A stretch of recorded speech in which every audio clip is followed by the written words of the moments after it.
bars of The Merry Widow, an operetta by Franz Lehar. I'm here today to talk to you about some of my favourite operas, and today I've chosen The Merry Widow, which is actually an operetta. So what's the difference? Well, it has most of the same things again. Lots of fun, dancing, dialogue. The only main difference is that no one dies. There's no war, battle, no one gets killed, and there's no attempt at suicide. It all ends happily ever after, with forgiveness and passion. Franz Lehar was writing his operettas at the turn of the 19th and 20th century. This is an art form which was very, very popular in Vienna and was perfected by, amongst others, Johann Strauss. This was actually Lehar's fifth operetta, but the other four were not very successful. This one, The Merry Widow, led to immense fame and fortune throughout Europe and especially in the United States. It was premiered in the Theater an der Wien in Vienna in 1905. And it's a fusion, it's a marvellous, magical story about the glamour of La Belle Époque in Paris with a mythical Eastern European state made up called Pontevedra. So you get the clash of the glamour of Paris and the rather more humble Eastern province. And the background story to this is that Pontevedra is a very unwealthy country. A lot of its wealth is tied up in one lady called Hannah Glavery. She is, in fact, the Merry Widow. And why is that? Well, she married a rich banker, and how topical is that? And he died only 7 days after their marriage, leaving a huge fortune to his widow. Since a lot of the country's wealth is tied up with this lady, it's very important that should she remarry again, it should be to a Pontevedrian. The problem is, she's in Paris looking for a French husband. And if that happens, then all the money will leave Pontevedra and the country will become bankrupt. Therefore, the scene is set as those opening bars portray. We're in the ambassador's house. It's his birthday party, and he's making a great party for all the guests and all the Parisians, hoping, of course, to persuade them to give his beleaguered country some money. He notices in the background his wife, Valenciennes, a French lady, rather flirtatious with a French man called Camille, and he assumes that she is also trying to get money out of him. We're about to find out that that is not the case. This operetta is full of dance, wonderful rhythm and energy and spectacular costumes, and I'm going to give you a guided tour through the opera as we go.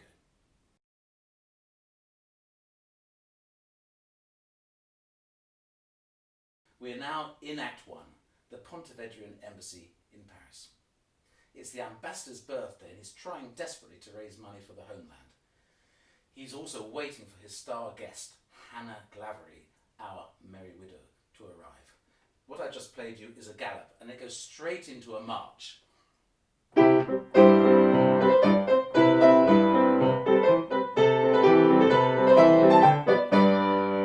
Lehar's music is full of dance, so immediately, even in the first minute of the work, we've gone from a gallop to a march, and we're about to go into a mazurka. And just a quick apology, if during this discussion you hear some notes of the piano out of tune, like especially this one,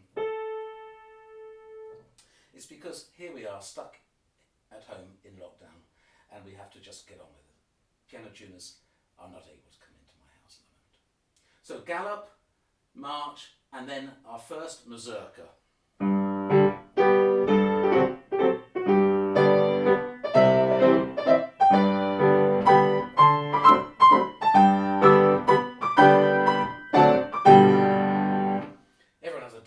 And everyone's jolly happy.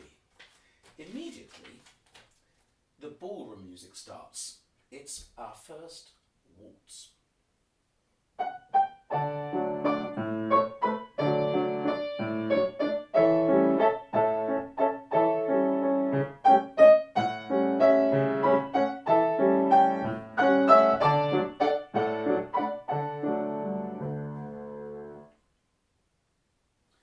Lehar was very skilled at writing this type of music. It's played by the orchestra, sometimes in the pit, sometimes on stage, and sometimes even off stage. But it's background music. the protagonists can talk over it, and it works terribly well together. It helps the action to move along a little bit. Whilst most people go off to have a dance with the waltz, Valenciennes, the wife of our ambassador, has a secret meeting with Camille. Now he is a very rich and young and handsome French man whom she's having an affair with. But they have, during the course of this operetta, 3 delicious duets, and this is the first of them. Basically, she says, I am a very respectable married wife, so if you want to have an affair with me, you need to be married too, and that way nobody will suspect us anymore. This is how she tells him, in a rather beautiful lyrical song.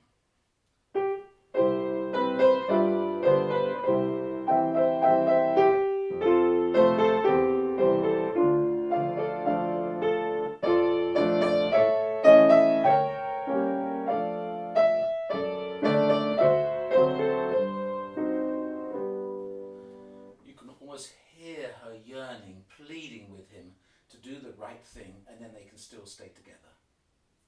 In the middle of this duet, though, there's still a happy moment where they dance a bit together, and it's very stylish music.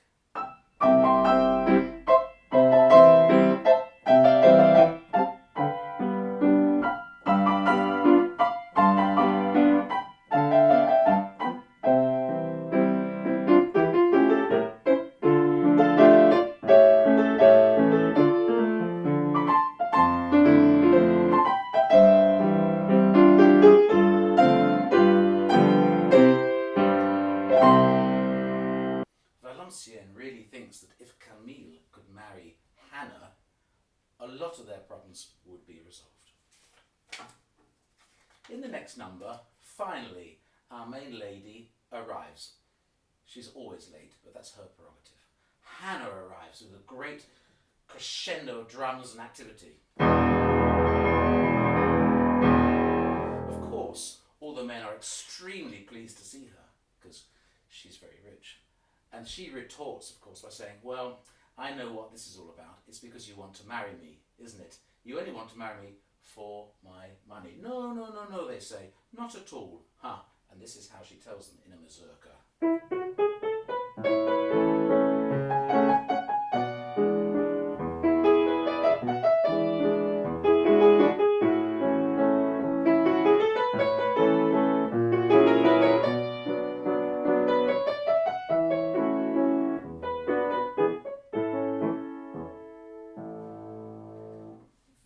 Very elegant music. And you can just imagine everyone in fine costume dancing their way around the ballroom. Off they go to another ballroom, and in the meantime arrives Danilo. Now Danilo is Pontevedran. He used to be Hannah's boyfriend, but in those days he refused to marry her. No, he didn't. And in those days he was not allowed to marry her because she was poor. And how the tables have turned, of course. Now she's rich, he won't marry her, because otherwise everyone will say he's marrying her for money. He's just come from Maxime's, a famous cabaret bar in Paris, where he spends his nights getting drunk and playing around with the ladies of the bar. Lolo, Dodo, Frou-Frou, Clo-Clo, Margot, and all the rest of them. He comes in a little bit worse for the wear and curses the fatherland. He's here as the ambassador's attaché, and he hates being here, especially as Hannah has shown up in Paris, which annoys him immensely. Hear how he talks about the blooming fatherland and how he wished he wasn't part of it.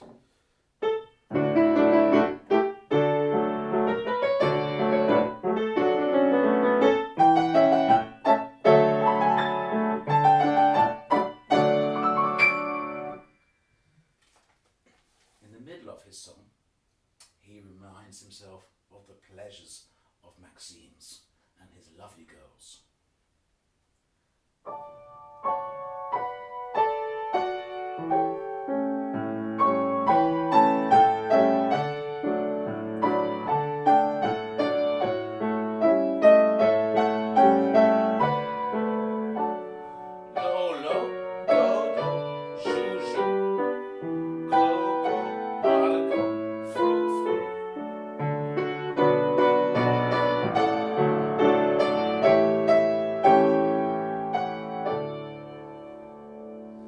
that's a beautiful thing which we hear many times throughout the evening.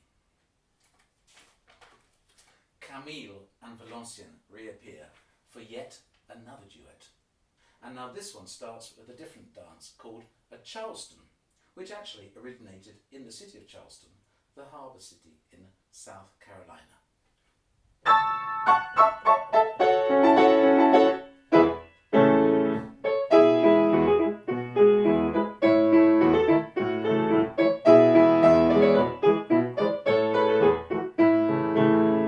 Very perky, as they remember all the happy times they've had.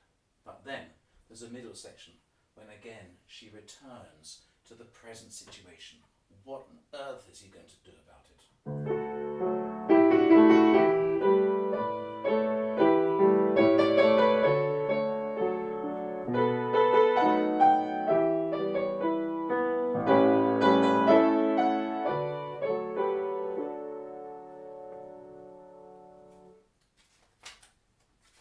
We will find out later.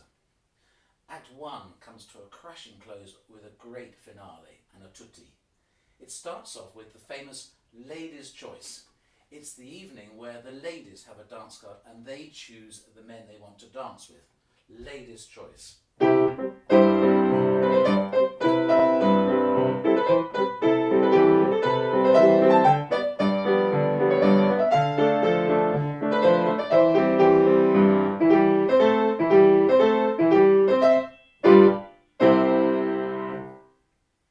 Hannah, being slightly devilish, chooses Danilo, but Danilo, being cussed, refuses to dance with her in public.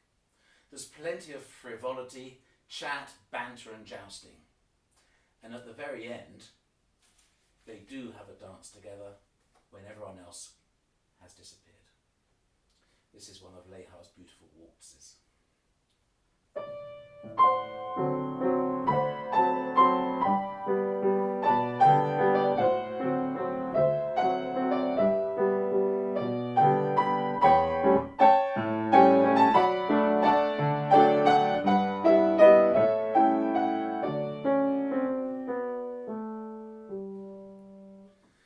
They are briefly reconciled before realising that they cannot possibly stay together in the current situation.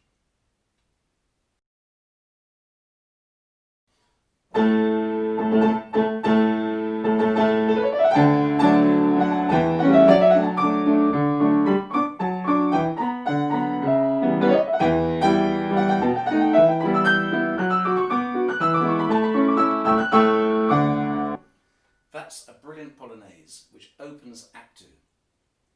We've moved from the ambassador's residence in Paris to Hannah's sumptuous apartments, where she's hosting a party for the Pontevedrians. Everyone tonight is in national costume. After the polonaise, we go into a rustic dance. The whole theme of this act is Pontevedra in Paris. This dance is called the Colo, and listen to the heavy stamping of the feet.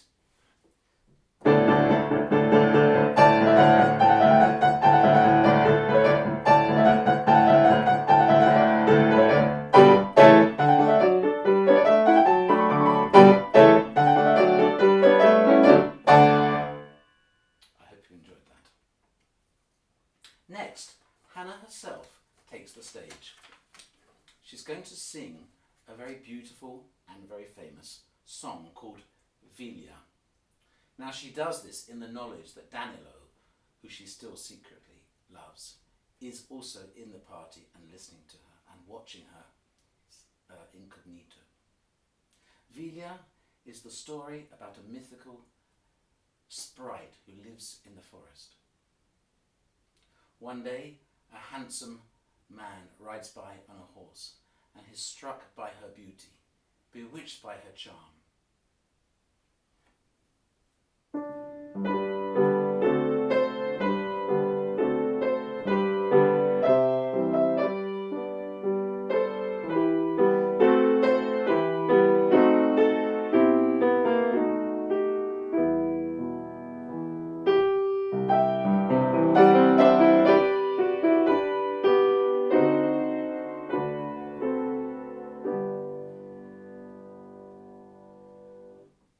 And to end it, there's a chorus where everyone joins in, humming along.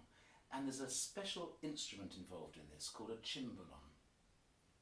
Now, a cimbalom is a Hungarian instrument, or certainly a Middle European instrument, which Lehar used. I'm going to try and give you its effect on the piano, but it's not the same thing. It's an instrument with lots of strings which are played by felt hammers. But listen.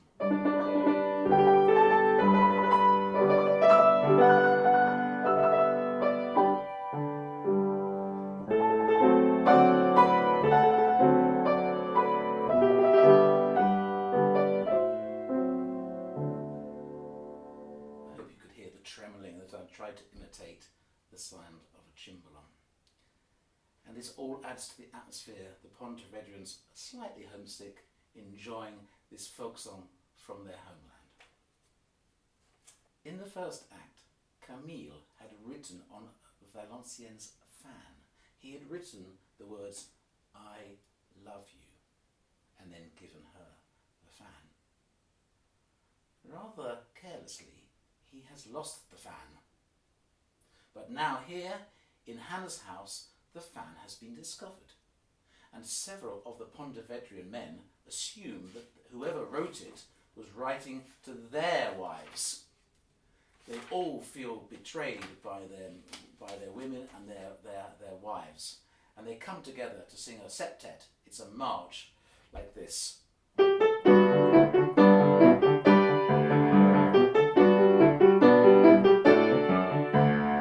Cursing women and how life would be better off with them. Now listen to this particular passage, which is one of my favourites. Women, women, women, women, women, women, women, women, women, women, women, women, women. Ah! Something like that. It's all, of course, terribly hilarious and a bit tongue-in-cheek. We move to a melodrama. This is another passage of music which Lehar wrote for an orchestra, but with text on top of it. It reminds me very much of one of the interludes of Carmen by Bizet.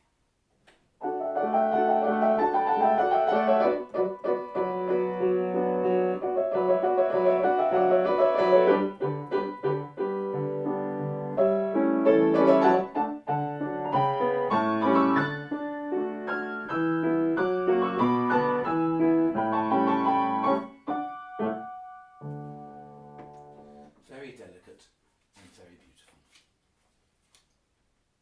At this point, for me, this is the highlight of the operetta. Lehar has saved his most important music for the middle of the second act. It's a time when Hannah and Danilo come together and again discuss their past, their longings, their regrets, and eventually they are, with their energy, just makes them start waltzing together step by step. It is the most beautiful waltz.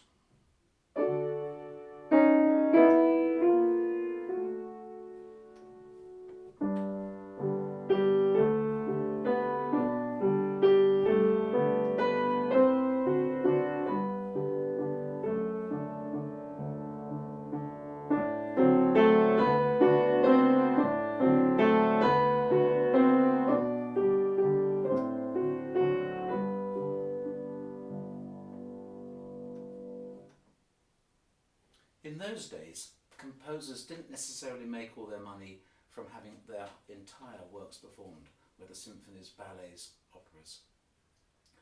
Composers like Lehar would write down these waltzes in a version for the piano, and they would be sold as sheet music off the street, and it would be those royalties which would make them their fortune or not. And this particular waltz was very important in the fortunes of Franz Lehar. We move to the third and final duet between Valenciennes and Camille, who still haven't resolved their problems. He's still not proposed to marry Hannah, and she's still in terrible quandary with her love for her French man and her duty to her Pontevedrian husband. Camille starts this duet with a very famous romance. Beautiful melody here.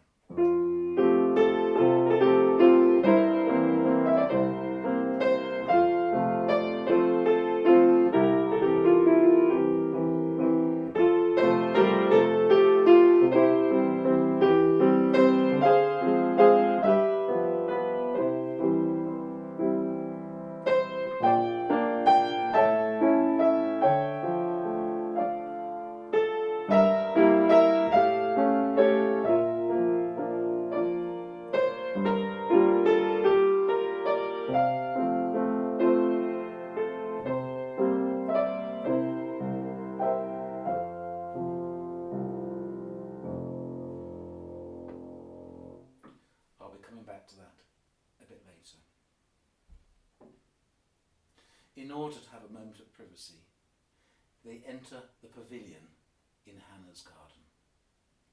Zita, the ambassador, is suddenly alerted to the fact that there may be a scandal going on in the party, and he peers through the keyhole. Of course, if he were to see Valenciennes and his wife inside with another man, this really would be a scandal. But Hannah is one step ahead of him. She surreptitiously supplants herself in Valenciennes' place. And of course, when the door is burst open, it is Hannah who comes out with Camille and not Valenciennes. This completely takes the ambassador by surprise, especially as, after that, Hannah proposes to Camille to marry him.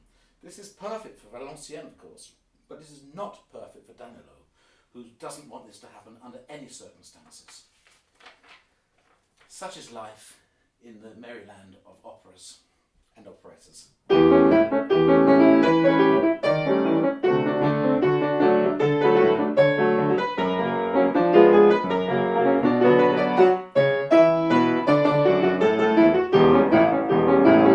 so on, another rousing dance to end the act. Of course, Hannah knows that she's not really going to marry Camille.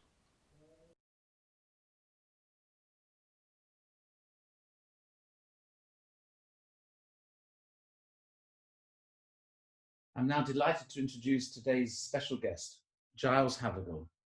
Giles is, of course, very famous from the theatre world, and he has directed this opera several times, and he's here on Zoom to speak to me about the opera. Thank you for joining us, Giles. Not at all. My pleasure. Go on. So shall I start by asking you, if I may, when you first were asked to do this opera, how was it for you to do it in English? Do you think that's important?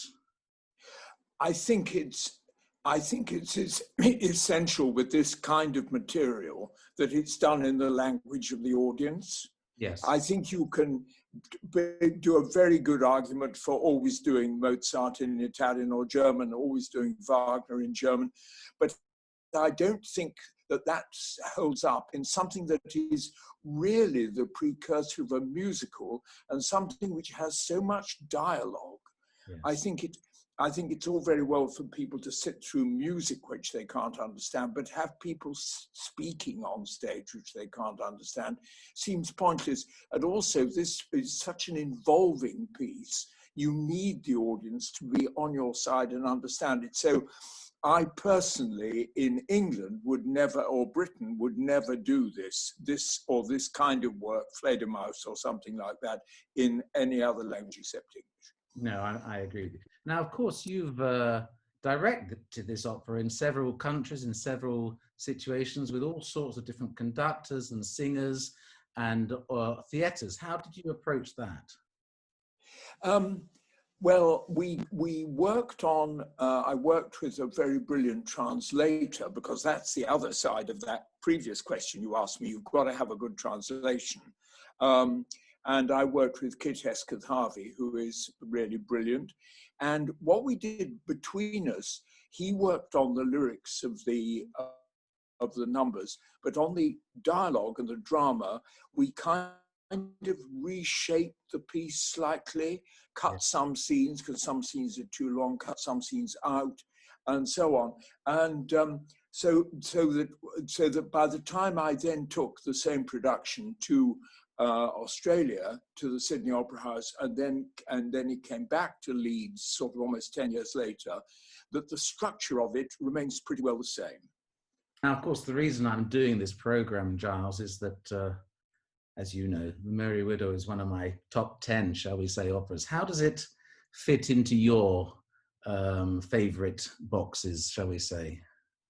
Well, it's one of the very few operas that I've always wanted to do, and of doing it a couple of times actually, and then finally Opera North came to me now, of course, 10 years or more ago, and asked me to do it, and I was absolutely delighted. I think what I like about it is I love the combination of the dramatic dialogue and the music. And I love the fact that it's actually about something. It's about a personal relationship which in a sort of way we've all had. For some reason, you part with your girlfriend, not particularly friendly, you find she's married someone else or gone off with someone else, then you hear that that hasn't gone well, and you meet again. It's a little bit like Private Lives by Noel Coward, and it's a situation everybody's been in. Was I right to break up that relationship? Did I have to? And so on.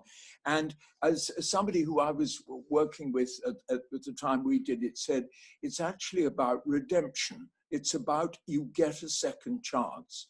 And these two resist each other, resist giving in to the fact they love each other, because they both feel such resentment. And during the course of the evening, they work through that and they end up in each other's arms. And it's contrasted with a very touching scene where a sort of adulterous relationship just doesn't work out. And there's lots of fun along the way. So it's a favourite of mine for all sorts of reasons. Yes, of course it is. And that's why I've asked you to join me today. Now, as a director, of course, a lot of your experience was up in the Citizens Theatre in Glasgow, which you created to great acclaim and success and so on. When it comes to opera, not only do you have the music side, but there's all the technical side, and it must be incredibly complicated. First of all, getting it all together, and then putting it to the stage, the costumes, the lighting. Is that something you revel in? Yes, well, it's been my life for God knows how long. So yes, I do. But of course, it is different in opera, and the whole question that the pace of the thing and the way the lines are said is just different from a play where the actors actually create that. But curiously, I found that, or perhaps not curiously, I found that working with singers is, people say it must be very different working with singers. It honestly isn't. Yeah. Singers, particularly nowadays, really want to get the acting right, if to put it that way, but also they're extremely talented at that, as well as talented at singing. So I always find it a real pleasure, but not really very different from working with actors in the spoken theatre. No, of course, that's very good. And do you have a favorite number? Is there any tune that you find yourself humming even years later, like I do? Yes. The Merry Widow Waltz. Yeah. It's that he doesn't bring it out with all guns blaring. It doesn't, well, there wasn't an overture, but it wouldn't appear earlier. He just sneaks it in under a speech and then wham at the end. I know, it's marvelous, isn't it?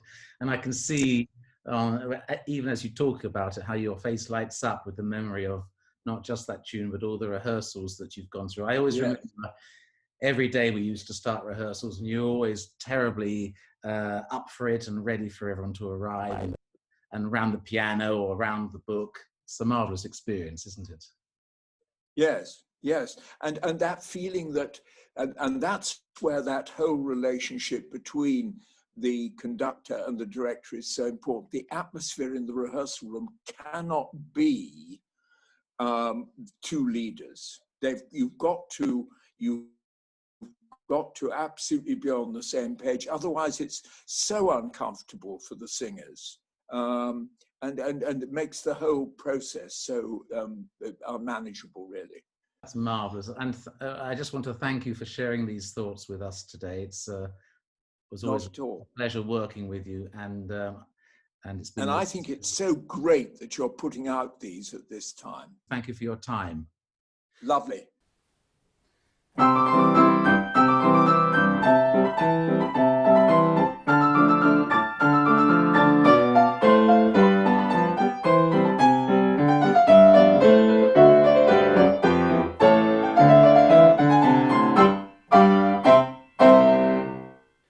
That dance is called the Cake Walk, and it opens Act 3.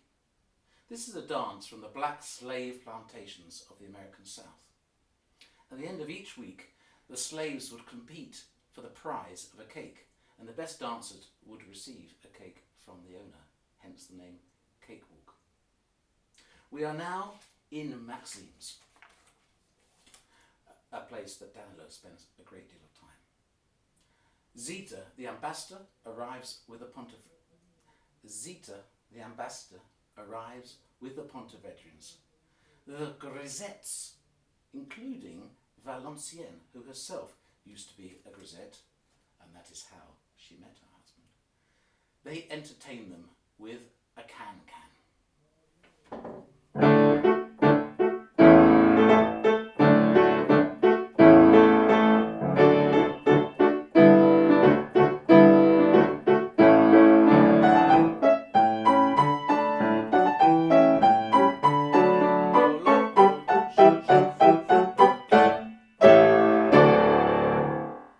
As well as the famous dance, which is very well known for the ladies and their kicking.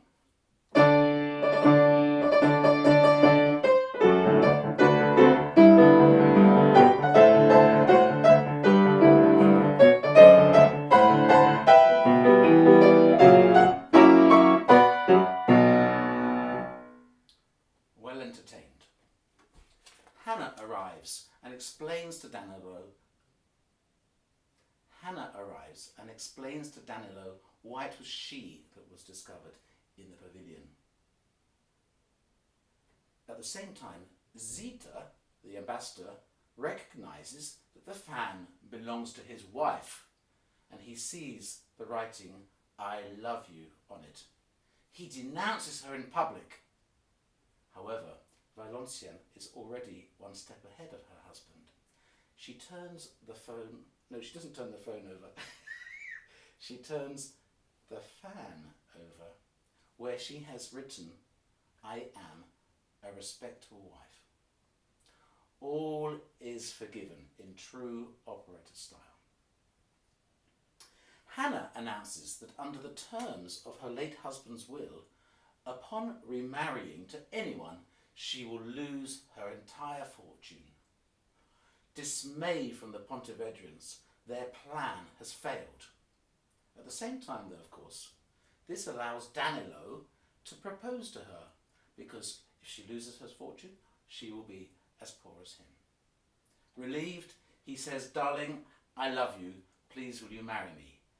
She says that she will, and she adds that, of course, in the event of her remarrying, her fortune is not lost entirely, it passes to her husband. A perfectly happy ending. Hannah and Danilo are reunited. The ambassador is also reunited with his wife. Who knows what will happen to Camille in the future. This operetta was a huge success for Lehar. It earned him fame and fortune all over the world. In fact, after this, he wrote a lot of other works which don't have the same quality or success. And it's so well played throughout the operatic world. It's always become one of my favourites. Curiously, my two favourite moments are not the loud marches, dances, can-cans, not at all.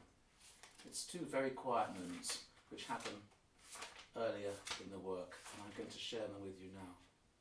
The first is a very beautiful passage between Valenciennes and Camille in F major. It's written for a solo violin, tremolo strings and harp.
I found that absolutely beautiful. and I've been lucky enough to conduct the opera when it's been played exquisitely many times. However, I leave my favourite moment to the last. This is the moment of the reconciliation of Danilo and Hannah. It's one of Lehar's most important and famous waltzes, which starts off very slowly and intimately and builds into a crescendo. And every time I rehearse it and hear it played on the piano and then in the orchestra and then in the performances, I never get tired of it. I think it's absolutely splendid, and I'm very happy to share it with you.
Thank you for watching and listening to my guided tour of The Merry Widow by Franz Lehar. And if you've enjoyed it as much as I've enjoyed doing it for you, I have a small favour to ask you. As you know, at this difficult time, most musicians all over the world are struggling because of all our work being cancelled, and we don't know actually when it will start again. There's a marvellous charity here in Britain called Help Musicians, and if you could possibly go onto their website and make a small donation, I know they'll use your money terribly carefully, and I would be most grateful to you. Thank you very much.